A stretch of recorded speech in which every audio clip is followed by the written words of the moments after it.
Good morning, good morning, good morning. So guys, ito ang puno ng chiko namin.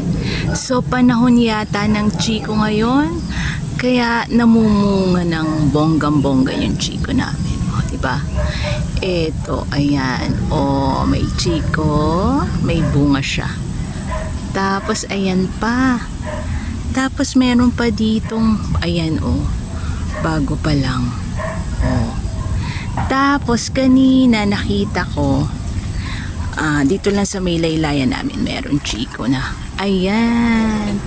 So nakapag-harvest na tayo ng 5 piraso kaninang umaga. O di ba? Tapos punta tayo dito. Meron ulit bunga at yes. Di ba? Makakatikim na naman tayo ng chiko. Masarap pa naman tong chiko. Pag nilagay nyo sa rep, amoy alak yung amoy wine, di ba? So, ayan pa, ayan. So, mag-harvest ulit tayo mamaya. Kaso mo nandun sa taas yung maraming bunga eh. Ayun, ayun. Kita nyo ba? Ayan. Ayun, ayun pa. Ay, nasa taas po yan. Yan. So, later, kuhanin natin. Yeah! Bye-bye!